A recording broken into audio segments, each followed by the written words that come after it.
Guys ఒక important విషయం మనం మాట్లాడుకోవాలి. హైదరాబాద్ వచ్చిన తర్వాత నీ టర్నింగ్ పాయింట్ ఎప్పుడు? ఈ మాట ఎందుకు మాట్లాడుతున్నాను అనేది మీకు ఇప్పుడు క్లియర్గా ఎక్స్ప్లెయిన్ చేస్తాను. సో జనరల్గా ఏంటి అంటే చాలా మందికి చాలా రకాలుగా ఒక్కొక్కసారి ఒక్కొక్క టర్నింగ్ పాయింట్ లాగా అనిపిస్తుంది, మారుతుంది. అది వాళ్ళకి ఆ టర్నింగ్ పాయింట్ అని కూడా తెలియదు. బట్ స్టిల్ ఏంటి అంటే చాలా మందికి ఇంకా టర్నింగ్ పాయింట్ రాలేని వాళ్ళు ఒకసారి ఆలోచించాలి. ఏంటి అంటే ఈ టర్నింగ్ పాయింట్, హైదరాబాద్ వచ్చే టర్నింగ్ పాయింట్ దేనికి టర్నింగ్ పాయింట్, అసలు టర్నింగ్ పాయింట్ ఏంటి, ఈ టాపిక్ ఎందుకు మీరు మాట్లాడుతున్నారు అంటే ఫస్ట్ థింగ్ ఏంటి అంటే నా టర్నింగ్ పాయింట్ కెరియర్ గురించి నేను మాట్లాడుతున్నాను కంప్లీట్ గా.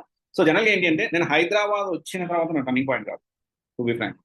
హైదరాబాద్ వచ్చిన తర్వాత అంటే హైదరాబాద్కి రావడం అనేది ఎలా అంటే అప్పటికే చాలా స్ట్రగుల్ అవుతూ హైదరాబాద్ వస్తే నేను ఎలా బతకాలి, ఎలా సర్వే అవ్వాలి, అంటే ఏం చేయాలి అంటే ఇంట్లో నుంచి ఎక్కువ డబ్బులు వచ్చే పరిస్థితి లేదు, ఫినాన్షియల్ గా స్ట్రాంగ్ లేదు అన్న టైం.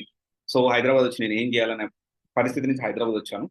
హైదరాబాద్ వచ్చిన తర్వాత నేను ఒక కోర్సులో జాయిన్ అయ్యాను, which is digital marketing, coding and paper initial గా.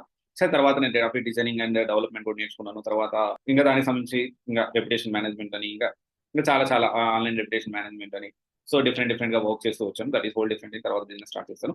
బట్ నా టర్నింగ్ పాయింట్ ఎక్కడ అంటే హైదరాబాద్ వచ్చిన తర్వాత కాదు. హైదరాబాద్ వచ్చిన తర్వాత నా ఫ్రెండ్స్ అందరూ జాబ్ చేస్తున్నారు, చిన్న చిన్న జాబులు చేస్తా ఉన్నారు.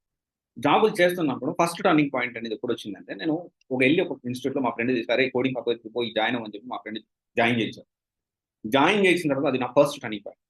జాయిన్ చేసిన తర్వాత నేను చిన్నగా జాయిన్ అయ్యాను, జాయిన్ అవుతూ గ్రో అయ్యాను. బట్ ఒక సర్టెన్ టైంలో ఇన్సల్టింగ్ ఫీల్ అయ్యాను. ఓకే, ఇన్సల్టింగ్ ఫీల్ అయ్యాను. ఇన్సల్టింగ్ ఎందుకు ఫీల్ అయ్యానంటే నాకు చాలా తక్కువ జీతం, నాకు ఉండడానికి కూడా సరిపోయే కావు. నాకు నేను ఆఫీస్కి వెళ్ళి రావడానికి పెట్రోల్ బిల్లే ఆల్మోస్ట్ ఇది ఈక్వల్ టు నా సాలరీ, అంటే 6,000 ఫస్ట్. కానీ నేను ఇన్సల్ట్ ఫీల్ అయ్యాను. అంటే నేను ఎంత కష్టపడినా నాకు వచ్చే అంతేనా, నేను ఇంకా నా కెరియర్ని ముందుకు తీసుకెళ్ళలేనా, నేను ఎందుకు ఆలోచించకూడదు, నా తమ్ముడు నాకంటే ముందే సెటిల్ అయ్యాడు, నాకంటే చిన్నవాళ్ళు నాకంటే ముందే సెటిల్ అయ్యారు, నేను ఇంకా ఎందుకు సెటిల్ కాలేకపోయాను ఒక ఆలోచన పడింది. అప్పుడు నేను ఇన్సల్టింగ్ ఫీల్ అయ్యాను. చాలా మంది హైదరాబాద్ వస్తే సెటిల్ అయిపోతారు, హైదరాబాద్ వస్తే టర్నింగ్ పాయింట్, అంటే హైదరాబాద్ వస్తే సెటిల్ అయిపోయినంటే ఇంక ఇబ్బంది లేదనుకుంటారు. మనకి తెలియని విషయం ఏంటి అంటే హైదరాబాద్కి వచ్చి సెటిల్ కాకుండా మళ్ళీ ఊరికి వెళ్ళిన వాళ్ళు, మళ్ళీ ఇంటికి వెళ్ళిన వాళ్ళు చాలా మంది ఉన్నారు. అది మనకు తెలియదు, ఎందుకంటే చెప్పుకోలేము. హైదరాబాద్కి వెళ్తున్నామని చెప్తాం కానీ ఇప్పుడు అబ్రాడ్ చాలా మంది వెళ్ళారు, 3,000 మంది వెనక్కి వచ్చారు.